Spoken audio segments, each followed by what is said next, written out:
I tell you what, I enjoy listening to Grayson. Let me tell you why. I don't know when's the last time I heard somebody that came out of a university setting like that that had such a heart for helping people. You talk about a guy who's got a heart to help you guys. It was amazing listening. I got so stuck on that. It wasn't even what he was saying. It was just his heart. You could just sense the desire to want to help you. That's you need to get that stuff that he's turning out. That's great. I want, before I get into statistics, and I'm going to be fairly quick. I want to talk to you. I want to guess on something. Let me start out by guessing on something. Last fall, and here, I'm not in making political statements, okay? I'm just not doing that. I appreciate you think I am, but I'm just not doing that. So if you think I got some kind of agenda, I really don't. So here's the deal. Last fall, about August, September, there was the market was was growing like this, and it felt we had this little fluff, that softness that kind of fell into the market. And so I listened to an economist, and I was with the Federal Reserve out of Atlanta, and they thought part of that was from interest rate. Well, I just finished with the Fed out of Chicago in a deal, and he thought that might be from the interest rate bump that we had last year a little bit. And I thought, so I was with the economist from the Board of Realtors out of D.C., and he wasn't quite sure. And so I was with another economist, and he was pretty darn sure that it wasn't from that, but couldn't put his finger on what it was. And let me tell you what my conclusion is. And of course, when you conclude something, you know you got to be right. You know what I mean? Yeah, figured out I got to be right. See, so here, I think of all the buyers that were out there. This is August last year, September. All the buyers that were out there. There's a segment of the buyers, not necessarily low end, but a segment of the buyers that were putting low down payment, trying to recover a lot of foolishness that went on. And they were putting 3% down, 5% down, 6%, 7% down, and their budgets were a little tight. And about August, gee, they're getting a little nervous. You're hearing rumors, well, darn, we might lose our insurance. Whew, how's that going to work? Well, we're a little tight in our budget already, and we're about to buy this new house, and we don't know for sure if we can get insurance. We don't know for sure if the copay is going to be our out-of-pockets. We're not sure now. And there was a part of the market, and again, not being political, it's a part of the market that just decided to hesitate. They said, you know what, we better. The old man and the old lady talking, he says, Mama, we better just hang loose here. We better wait and see how this is going to fall out, because we don't know. Didn't even know if we can get online. I know it's a fiasco, but they're straightening up now, a little bit. So again, not political. So how much was that in this market? Well, if the market is growing like this, and you have this still growing, I think it was 10, 15, 20%. I think some 4 or 5% of that comes back between now and the election. But we got this war between the Democrats and Republicans. I love that fighting. The more the Democrats and Republicans fight, the happier I am, because they don't have time to make laws, you see. and the least interference that we can get from that bunch, the better. I've often thought, you know, I'd rather throw all the Democrats and Republicans out of office and only put farmers in there, and only farmers that have shoveled crap. Now, if you haven't shoveled any of that stuff, you're probably not going to do good in D.C., where there's an awful lot of that.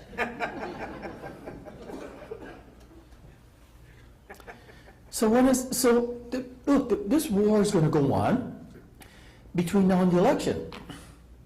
I think if the Democrats win the Senate, I think that the rest of those buyers will, in fact, still come back through 2015. Either way, they're coming back. The politicians think they're way too big time. I mean, here, I think if the Republicans win it, I think that those buyers come back between the first week of December and the third weekend of January in Birmingham.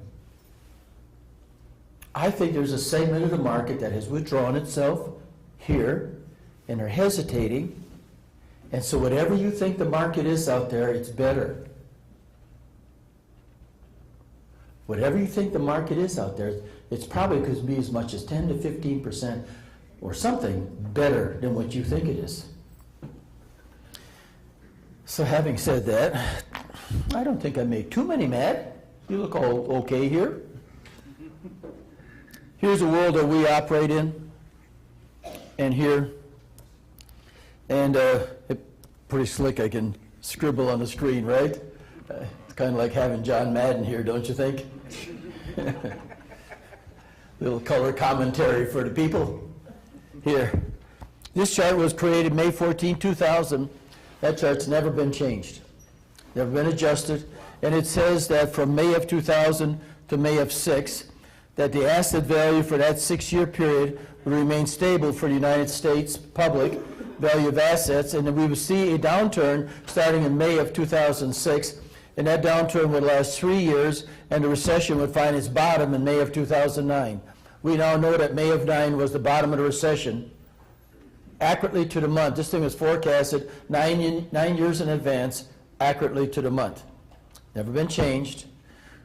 Some of you see me a year ago, 2 years ago, it's the same chart. So I'm not, in fact, some of you got copies at home, I'm sure. But here, this thing says that the economy, we would lose asset value of 30 to 35% loss of asset value. And Wall Street Journal said it was off 32%, and Moody's said 34%, and Bernanke, in the meeting I was in with him, he said 35%.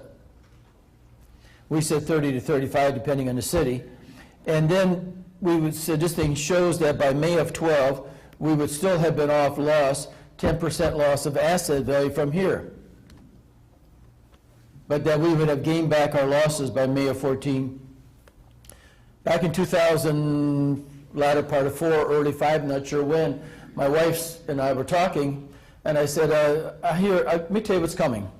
We're about to lose 30, 35% loss of value in our house.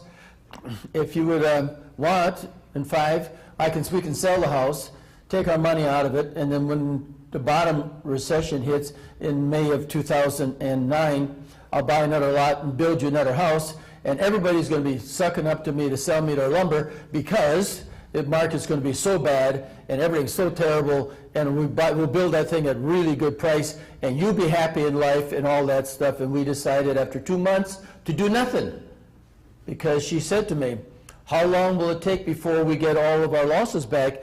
And I said, that's probably going to happen over a total of 8 years, 3 years to the bottom, 5 years back out, and by May of 14, we will have gained our losses back. And we decided to ride it out, and we think that we're about back to where we were right now. It's about the right timing. I was in the FDIC in Atlanta with 2 regions of the United States that come together for a presentation in a huge ballroom, bigger than this, full. And it was not tables, it was all chairs lined up.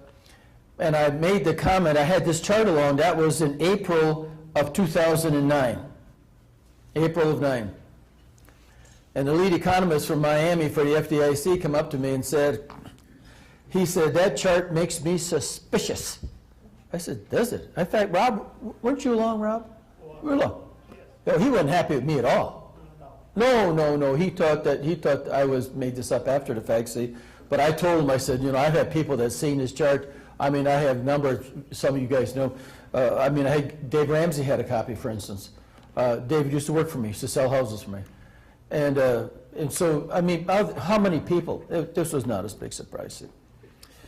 Well, he said there's no chance that the market will find a bottom. He was not happy. Market won't find a bottom next month in May of 2009. I looked at him, I said, Do you know, did I ever tell you I like economists? I appreciate that, but he says, it ain't going to happen. I mean, this guy's about to have a heart attack. And well, about a year later, they announced that the recession had reached the bottom in May of 9. I was going to send him a note, but I thought the only reason I'd do that was to be ugly. You know what I mean? So this thing here is saying that between May of 12 and May of 13, we would see 5% increase in home prices. And then between May of 14 and 15, we'd see a 4% increase in new home prices. And then I think it's going to settle down to 2% a year. By the way, the Federal Reserve, their goal is 2% inflation. That's their goal. I just finished up the lead economist with the Fed out of Chicago and Des Moines just a few weeks ago. And he's been with them like 32, 33 years. And he said that. I was shocked. This thing right here says, look, a little dip right here. See this, a lot of part 19? You know what that is? I think that we are going to get into the next recessionary pressures in the fall of 2019. And by the summer of 2020, I would be surprised if we're not in some recessionary pressure by summer of 2020. So I have some advice for you who are running companies in here. I want you to stop this stupidity of planning ahead. Don't let me catch you planning ahead, no more. What I want you to do is go to a state park with an empty notepad and make believe you're in the summer of 2020. And the recession is here. And you think about, God, what should I have borrowed? What should I have not borrowed? How many people I got working for me? Who am I going to lay off? How do I diversify so I have to lay nobody off? How does it all work? And recreate your business in the summer of 2020. And then after you've done that, all alone now with a notepad, send Dwight away, all alone. Just think about it for a couple of days. Then you plan backwards to today. And you implement ahead. So don't plan ahead from today. Start over here and plan backwards to today. One thing you know for sure is there's another recession coming. Some of you guys looking at me as if I'm nuts. You get a little older like me, you've been through 4 or 5 of those suckers already. I think you're going to see the downturn here. Inflation is going to continue a little bit before it turns down. So what have you got in front of you? You got 6 years of good times in front of you. So I want you to make some money, kick some butt, and don't take off for Christmas or nothing no more for 6 years. No more vacations. Just go out there and kick some butt and make money. This is the overall Birmingham, Tuscaloosa market. All the little pieces on there broken up by Rob and Jason, how they saw the market. And for instance, a piece right over here we call Area 4. Each one of these pieces is further broken down into 8 price ranges until you have way over 200 submarkets. This right here, we're looking at 2,670 new home closings this year in that world. Here's the world, and we're looking at 2,670. And the average price right now is running at $280,308. We were within $3,000, the two of us with Grayson, on this number.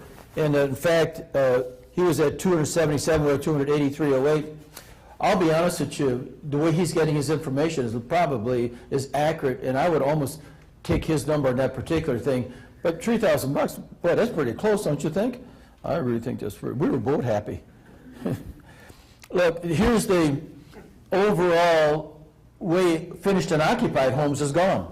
You can have in new construction, remember this is only new construction, 24 to 28% of everything going, sitting there finished, unoccupied on any given day. Well, if you go back all the way to May of 2009, May of 9, when it reached the bottom, 76% of all new homes in Birmingham, Tuscaloosa was sitting there finished, unoccupied. Well, that has come down here to 48%. Now the problem is I don't want more than 28. So I still have more than I want. I'll tell you, before I go on in this thing, let me tell you something that is happening in a few cities, and it's happening here. Somebody said, well, how's the market? And I said, yes, it is. So, is it good or bad? Yes, it is. This market is unusual. Like a few other markets, most of the markets are just like that. There's one or two that are still a little bit bumping, but this one here is split. I can take you in places here that absolutely will drive you nuts and put you in the tank and make you go broke. There's places here that are knocking it out the park. It is not in this market, yes or no. It is split. I'll show you that. So this right here, this difference between 48% of everything going, sitting out there, finished, unoccupied, when you don't want more 20, that 20% extra is having an effect in some places, but not everywhere. Let me just quickly give you a little bit of perspective. In Jefferson County, we were moving in at an 887 rate, now an 867. In other words, 4 months ago, back 12 months, the absorption rate was 887. Now, back 12 months, it's 867. Shelby was at 630, now it's at 654. Little surprise. Just think about it. You know why we feel so good about the housing market, and yet there's this nagging feeling that it could be better. It's because this fall thing, honest to God, it's just because we're going a little bit here, now we're so good, we're heading the right direction, but it just kind of just flattened up a little bit. And then you get into Talladega with 54, 45, St. Clair 138, 129, actually went down, and Tuscaloosa was 432, went down 396. There's this little thing that happened. That ain't gonna stay that way. I don't put much stock in permits, okay? I'm just being honest with you, because you can't tell much by permits if they started, if they didn't start, where they're at. There's a lot of permits that are pulled that are never started, by the way. There's a reason for that. I'm without getting into all that detail, but let's take a look, because everybody expects me to have permits, so here's the permits part for you, and get that out of my way. Here's 11, and you can see we did 2365, and by 12 we did 2477, and by 13 we did 2701, and in the first month of this year, we did 206, last year 209. So we've got, if you watch the trends, this is best. Here's how Jefferson County has gone, like this. And I took the latter part of this chart and I blew that up over here so us older guys could see it.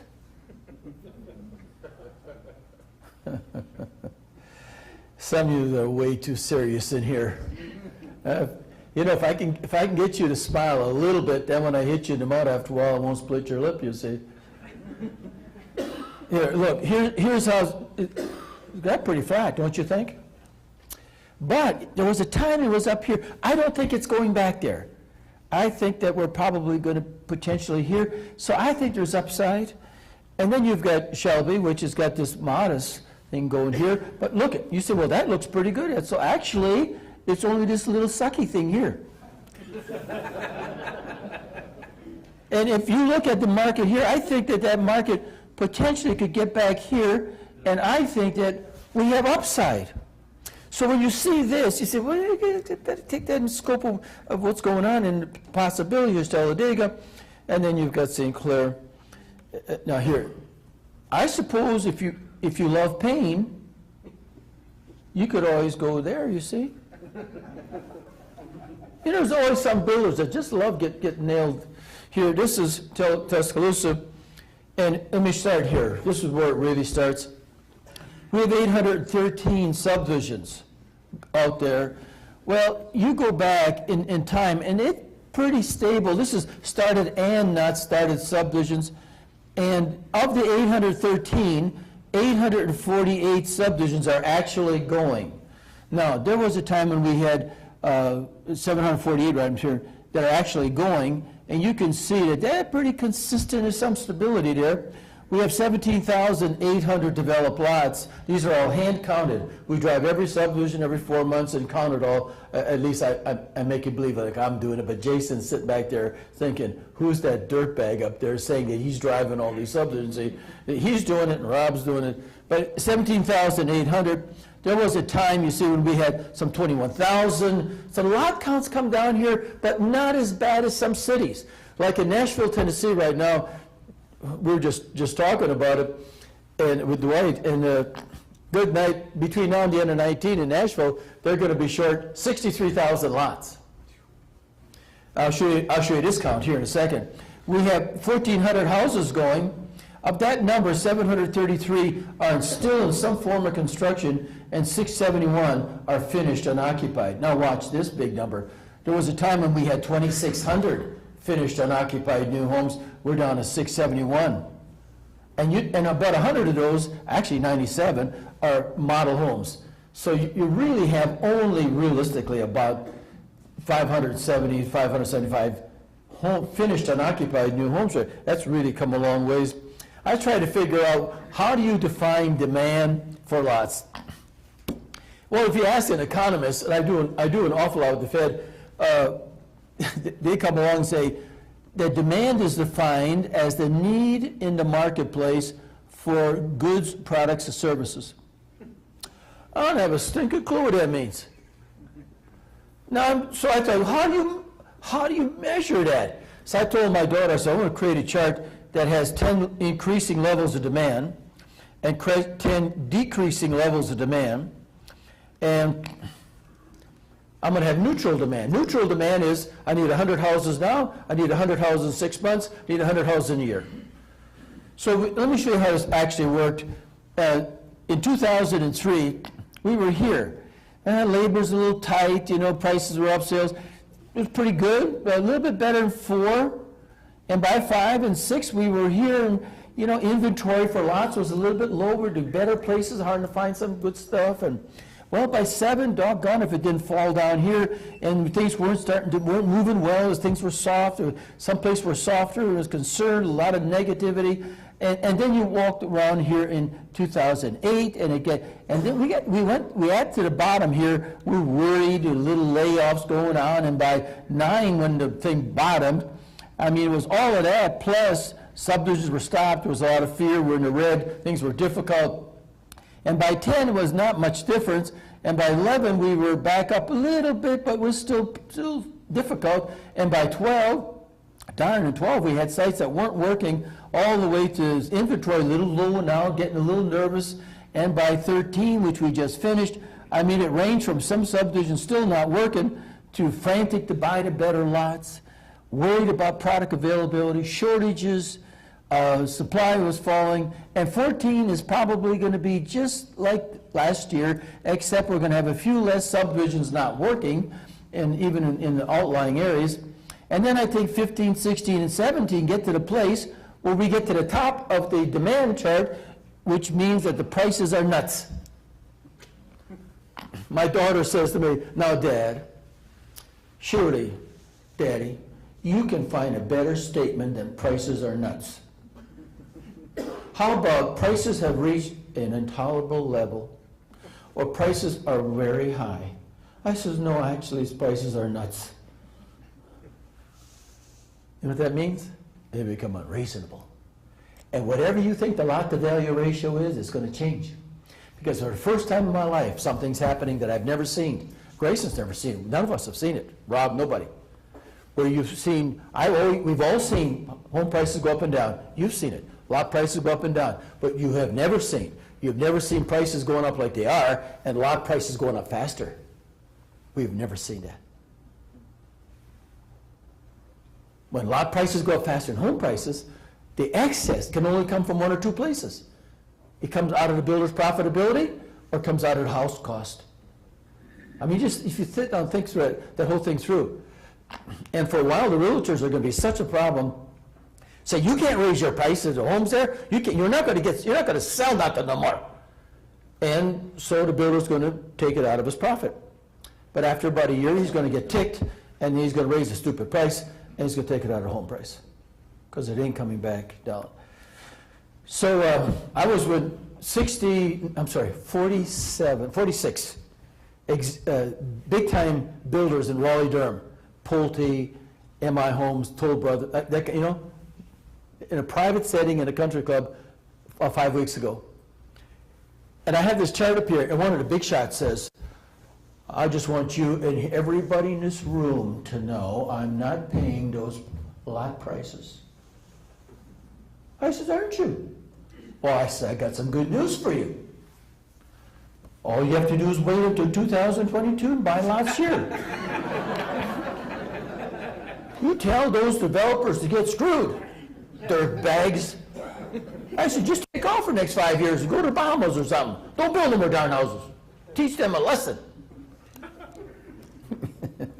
Look, we have right now 17,831 developed lots out here. 17,831. Where do I get that? I get that right here. 17,831. And right here. In 15, we're expecting here to use 3,065 of those lots. And between 14 and 19, I'm expecting to use 23,307 developed lots. I think of that 23,000 lots we're going to use between now and the end of 19. About 8,200 are going to be in Jefferson County, 7,000 in Shelby. Here's a big number. We will have to develop 18,951 lots between now and the end of 19, just to have the right supply. 18,951, that probably is somewhere about 8,000 acres of land, have to be bought, developed, built on, and closed. Families moved in and they're gone on 8,000 acres of land. So you ask yourself the question, do we have the capacity in this market to develop 18,951 lots? And the answer is no. You can do some of that. I don't think you have the developers left that have the financial wherewithal to do it. I don't think you have the money in the banks to do it. And I don't think that you have the government willing to give you the density per acre to do it. You know one of the best kept secrets to all this recession that nobody even sees? You know what it is? Is that the planners in all the cities had nothing to do, except to change the stinking rules so when the market turned around they could screw you over. Now I'm sure it didn't happen all over here. I'm talking about other cities. That surely didn't go on here. I know some places where the planning commissions staff are picking the colors for buildings.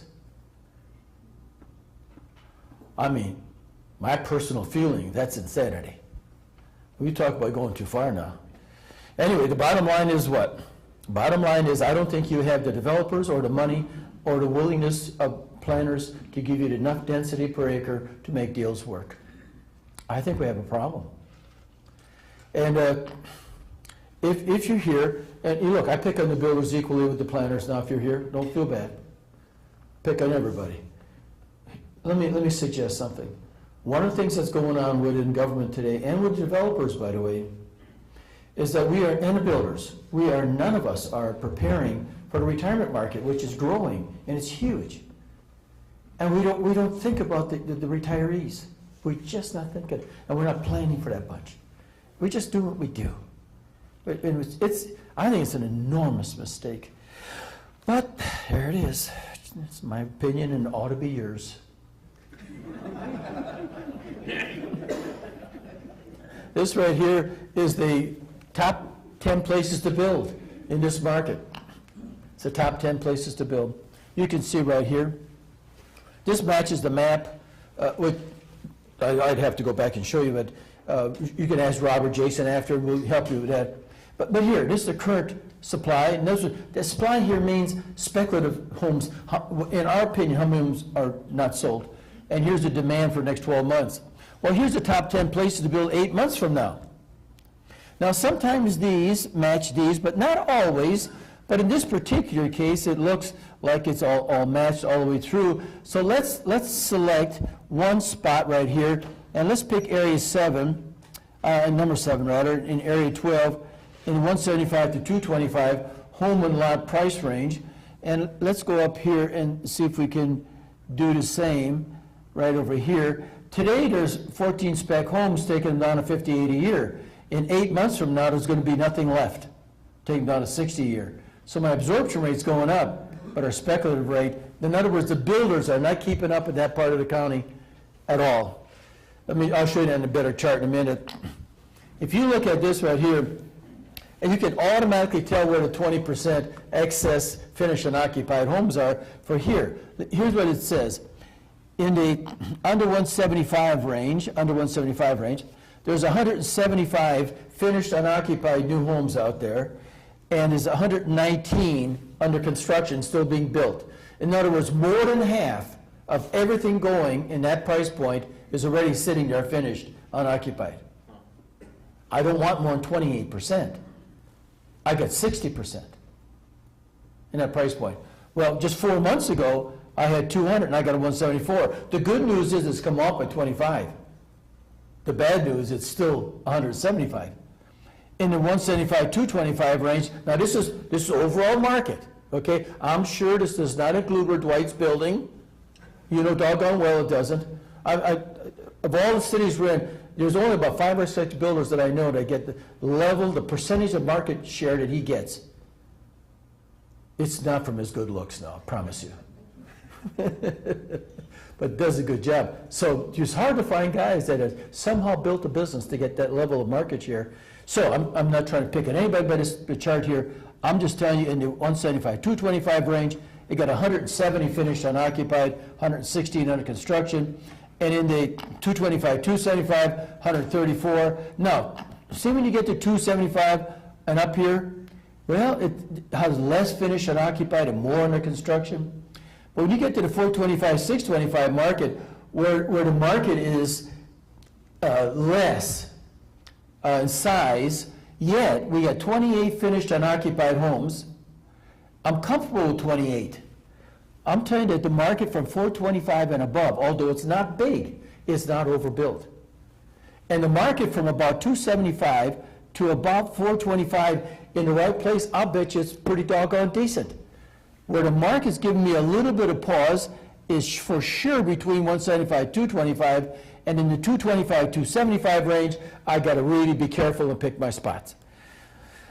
So after having said all of that, here's an amazing chart. Honestly, God, I wish I could have you come along and see other cities with me. Here's the employment chart right here. Let me tell you where I get that. We just take it from the state's numbers, put it in our chart. Not a big secret. You need to create about 1.25 jobs for every housing start. Well, that's just a range.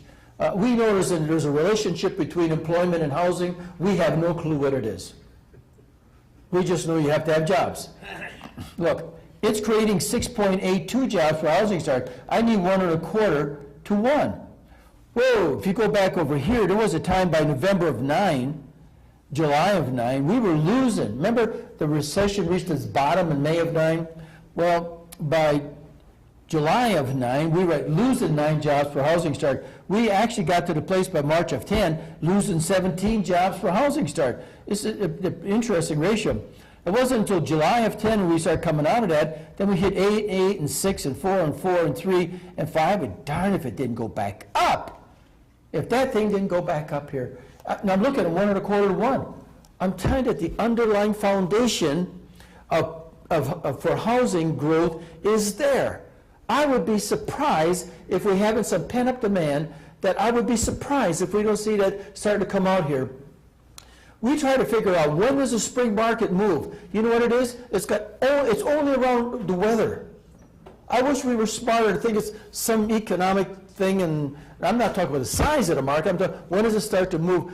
It's all based on weather. We checked that in Mobile, Alabama. We track it over here to Birmingham, Tuscaloosa. We looked at Huntsville. We looked at then going up the stream to Nashville and to Louisville and to Indianapolis and to Michigan and to Minneapolis. It's all driven by weather. And we've had such tough weather. I'll bet you in the last few weeks you've seen things starting to firm up a little bit. I would be surprised if this weekend and next weekend and the weekend after, if you don't start to see the spring market break and start going. You shouldn't even be in this darn room. You should be out there selling. So here's the deal. We have this one ratio here that is over the top. Do you realize of all the cities we're in 20 states, really focused on 18, but do you realize that this is only one of about 3 or 4 cities that ratio is that high? It's so the underlying thing here, it's time we get some good news and breaking here. I'm really, really encouraged by that right there. I'm going to pass on the interest rate chart today and take you over here so I don't worry you out. Here's 7. Green on here says build houses. Yellow says, you know, that's not a bad little spot. Orange says, gotta be careful. And the red says, what, are you crazy? And here's 2008. And by 9, we were here. I mean, this place was absolutely the pits of hell by 9. And then you come up over here, and by 10, we were here. And by 11, woo, and by 12, there was a little breaking. And by, look at this, 12 months ago. And 8 months ago, 4, and here's today.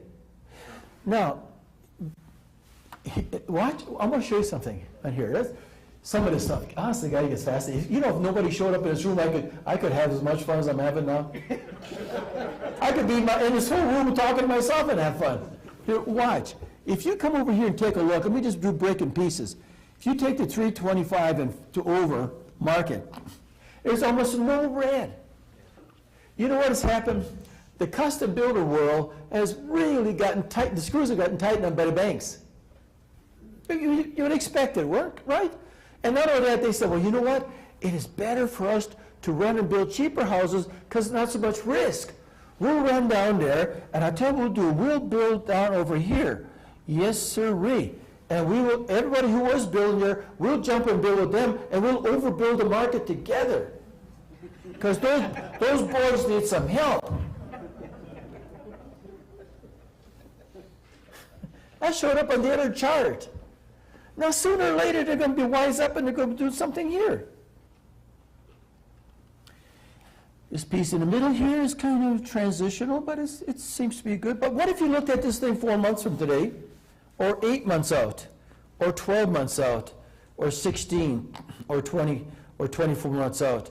Notice how there's red in here? I'll tell you what I do to create this chart. I take the supply and I project what the builders are doing. We say, if the builders keep doing what they're doing, and they don't change, that's what will happen to supply. Now, I don't do that with demand.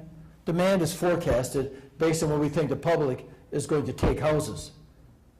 So let me take you back over to today, right here. Now I'm going to move you to late fall. This is towards the end almost the end of this year. By late fall, if you don't change your ways, I have places that are going to run out of houses, or right at it. I'll have no houses left. I need 25, need 23, need 18.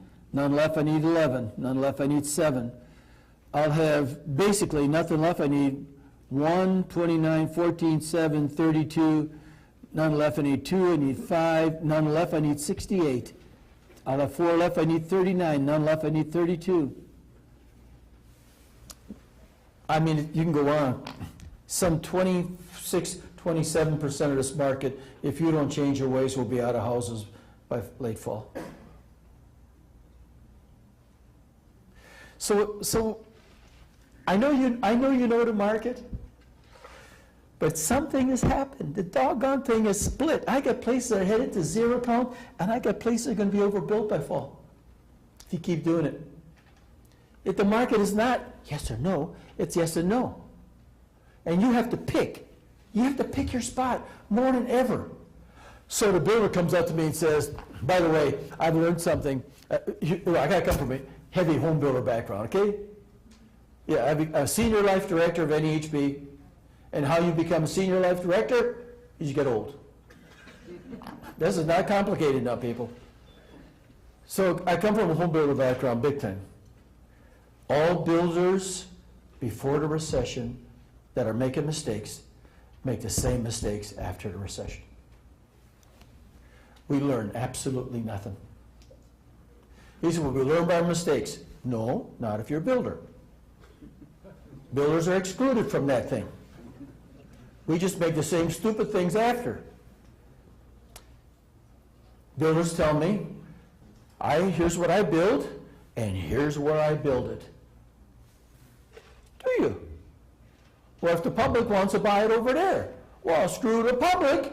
They need to come by where I'm building it. Teach that bunch a lesson. I'm just telling you that the Birmingham world, you cannot, as a builder, just do what you want to do. You've got to know where the market is going to be, not just now, but 8 months and a year from now. And you got to know if the inventories are going down and where the places are that are opportunities, where the inventory is headed to zero, and go build there. Versus building places where there's others that are doing whatever they want to do, and it's starting to pile up inventory. Now that I said that, everybody's ticked. Let me take you over past this right here, and I'll be quick. Here's 4 months ago on land. This is lots. Green on here says you're short of lots. Yellow on here says, you know what? That's not a bad little spot. That's okay. Orange says you got too many. Watch, in 4 months, we've gone from that to here. 4 months ago, here. In 4 months, it would look like this at the rate we're taking down lots and developing lots. It's 12 months out, 16 months out, 20 months out, and then 24 months out. Unfortunately, some of the places that are turning green, where you're going to have no lots left, happen to be in the places that you need the lots. So I think you're going to have to be real careful. Here's the undeveloped lots that we're tracking.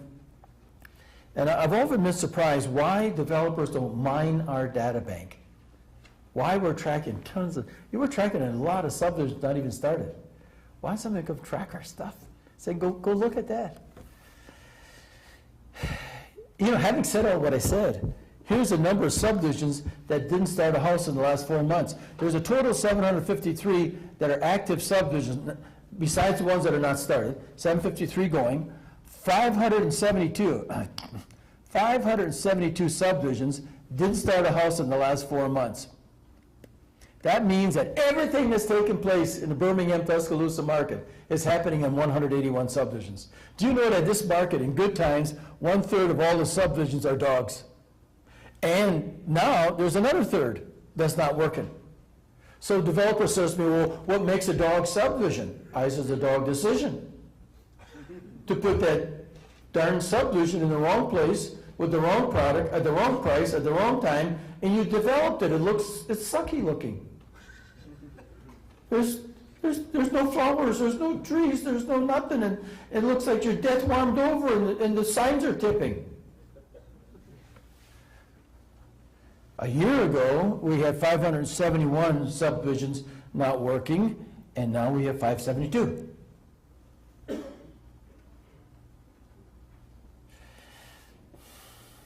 I'm gonna get through this, and I'll quit teasing with you. Let me just break Jefferson into all these pieces. And here's the actual closing rate over a 3-year period. And here's where we're expecting that to head. I'm watching that, and here's the caution range. By the way, when the home's not sold, touch the yellow line, the caution line, the orange is not sold. I get nervous. When the home's not sold, get between the yellow and the red. Builders have a hard time making a profit. And when the home's not sold, get up here above the red line. Builders tend to go broke. And so we've been watching this thing settle back down and up a little bit and down. And the inventories come back down just a hair. 4 months ago, we had 249 spec homes out there in our system. And now we say about 210. But this right here is the actual closing rate. A year ago, and this is the overall Jefferson County market, a year ago, moving in families at 896 a year, 8 months ago at 862, 4 months ago at 887, and now 867. I have a suspicion, based on our start rate and things that we're hearing and what's going on, I have a suspicion that we could hit 1,057 this year. And here's area 1, which is this world right here. That's been the closing rate, and you can see that inventory is coming down. A year ago, they're moving in 109 a year. Now they're moving 152 a year, on the way to 184. And here's the Hoover World, And I was surprised with this, by the way, I'll be honest with you. Look at the inventory, it's pretty doggone good shape. But a year ago, moving at 315 homes a year, now 214. And here's the, over here in area, this is a relatively small market. They're moving it, they just came off closing 19 in the last 12 months on a year-to-date basis. And here's the Trustful World doing this. Now a year ago, moving at 88 homes a year, now 134. And here's this part of the world, like so, expected to turn up just a hair, but only knocking down 33 homes a year right now. And this world right here, a little bit of overbuilding, not bad, but a year ago moving at 47, now 55. So you get 10% of the market, you get 5.5 houses. This right here is Gardendale, pretty soft. I think doing 5 homes a year. See, now a real goofy builder would go out there and build 10 specs.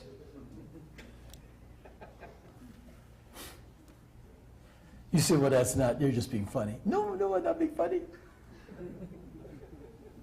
Yeah. Here's the western part of Jefferson County. Just closed 4. And then you get this world here, and you can see trending back up. Now, inventory is pretty stout right here. I mean, it's pretty stout. Knocking down 65 a year. Here's downtown, a no market condition, basically. And here's this world. Now, look at the trend right through here. And look at that inventory coming down, doing really come down a long ways. A year ago, moving in 35, now 47. And here's Bessemer. You can see this here's trending this way. Inventory's up a little bit. A year ago, moving at 166 rate, now 137 rate. And then here's Shelby. You can see that the finished unoccupied portion of the bar gives you pause, especially right in here. Got to be careful and better pick your spot. Here's the overall market, that helps, and the inventory is a little bit strong over here. But a year ago, we were moving at 566 rate, and now 654 rate. I think on the way to 818 rate, so I'm real happy about that. This is fairly small market, but a year ago, moving at 38, and now moving 86. I mean, and the inventory is fine. You could literally double the inventory in this world. Here's Alabaster, and you can see that we're here sort of trending, but I think that turns like this. Now, we haven't gone no place. A year ago, moving at 46. This year, moving at 45. And right here, we've come around, and not a big market, you know, and here's a very small market, fairly small. And then now we're here, up a little bit. A year ago, moving at 67, now 88. Prior to going to 121, I really think that we're in that part of turning up this year. Not all over, but quite a bit. This right here is only knocking down 19 homes a year, and here we're knocking down 160, but a year ago we're moving at 120 a year. This has been pretty decent growth here, you know, and the inventory is now just where I want it, right there. And here's the northeastern part of Shelby, small market. Here's that Hoover thing again for that county part. And then here's the, comes up like this. This is, then you go to Talladega. And inventory was really bad. But boy, in the last 8 months, it has come down a lot. Now, percentage-wise, here's Lincoln, and you can see that some of these places are strained and some not. Pretty small markets all the way through, And if you get off in St. Clair, you can see, boy, look at here how that's come down, the inventory. Wow, here's been the closing rate. You know what has happened? They didn't stop, they stopped building pretty much. That's how the inventory came down. And you can see that part of the county by part of the county, just to give you an idea of the inventory. And here's Tuscaloosa. Again, if you go back here, see how this is the part that we're strained down. It's just, I mean, it's real obvious in the charts. This is not bad here, and this is very small, but it's not bad. Here's the overall county. Expect that. I think the trend line's right through here, see? And here's that inventory. And just to give you the varying parts, to give you a little bit of feel, because I'm going to wear you out if I don't quit. Let me take you to here. This is how housing starts have gone here. Good night. We just came down from the 10,270 all the way down, and we finished 13 at 2,701 starts. I think 14 is going to be not too much bigger. I would be surprised if 14 is going to tear them up. I'm a little bit cautious on 15. I'm not ready with the Birmingham yet to just move it up. This market here probably realistically is about an 8,100 start market. I think over time we'll get back there. If I had a bet on this chart, I'd bet against me. It is quite possible that we could be here between now and the end of 19. I think what you're seeing here is quite conservative. 4 months from now, see how we pull through this winter's market, spring market. I'm watching the market break in two pieces. I want to see some stability here a little bit before I'm a little bit more aggressive. I just can't do it now. I have too many people that trust us, and I just can't. I don't want to be pessimistic, but I can't be optimistic. I have to find that grounds. Let me show you second to the last chart. This right here, we expect, based on what? Based on this, if I could get you for a second to just agree to that, which I'm telling you I think is conservative, probably we're going to wind up with 23,000 lots used between now and the end of 19. Well, by the end of 19, I need 5,400 lots for 1 year and 5,400 lots for year 2. I need 2.5 years supply, and I need, say, 2,600 lots. So 0, 0, 14, 11, 12, 13,400. So my total demand here is 36,400 lots. So 36,400 lots, and I've got, say, 18,000 lots out there. So what does that mean? That means I'm short 18,400. I gave you a real number earlier that I think we're short. I think that we have a problem with the availability of lots. Here's what the market looks like next year in size, is 2015. Let me go back to this just for a second. And let me conclude with some thoughts. I think that the market's better than you think it is out there. And the reason is I think that that market's hesitating. And there's a piece of it that'll start to come back. And I think the market is improving. And inventory is down. And I think you're headed towards a lot problem. I'll bet you a buck, I'll bet you more than that the A lots in the Birmingham world, in the good locations, are all spoken for. I'll bet you all the A lots are gone, or spoken for. And I'll bet you the B lots are really in play, and a lot of those are spoken for, a lot, maybe at least half, I'll bet you. And I think that you're in the C lot level with a lot of the builders already. And I think that it's going to be increasingly difficult to buy land at a reasonable price. I think it's going to be increasingly difficult. I would tell you that I think that Birmingham's a little bit behind a couple of our other markets, about a year or two. So you may still have a little bit of a window to be able to solve some of these problems. You get in some other cities, and I'll tell you the lot prices have just jumped. And it's going to continue to go up. But it won't go up as much as it did in the last 12 months, 24 months, I don't think. So what do we have? And I'm going to quit. You have a market here that is, in fact, getting better. Inventories are down. Lot problems are going to become increasingly difficult to find lots. It's going to create pressure on lot prices, going to create pressure on home prices. Your lot to value ratio is going to change, and all this stuff. I want to just ask you to do something now. You cannot just go out there and do what you want wherever you want. You better know your stuff, because the market is split. There's places here that don't work, and it ain't going to work for a while. There's a lot of this market that works. Why not prosper and do it where it works? Why screw around with yourself and say, well, I got a deal. You got a deal. Yeah, that developer stuck you good.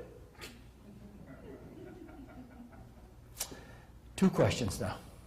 answer 2, and then I'm going to quit. Anybody got any questions? First one's always the worst, you know. Any questions? Well, I caught you off guard by asking. I should have told you I was going to do that. I hope that everything works well for you. Probably about a year from now, I get to come back. Matt and I have been friends all the way back to Adam and Eve.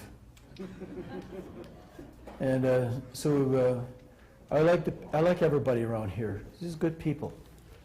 Been here at the Builder Association.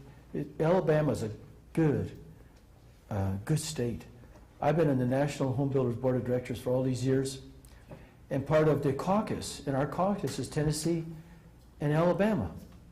And all the directors from Birmingham and myself, I've been with this bunch, and all of Alabama for now 24, 25, 26 years. So I've gotten to know Alabama. And for the Auburn fans, Rob and Jason, I think I've become an Alabama fan. But I would never tell Jason that, because he's an Auburn boy, see. But I know when they have these caucuses and they have the Tennessee guys up there, they used to really talk a lot, but they don't talk much anymore. I appreciate Matt. Let me come. Thank you.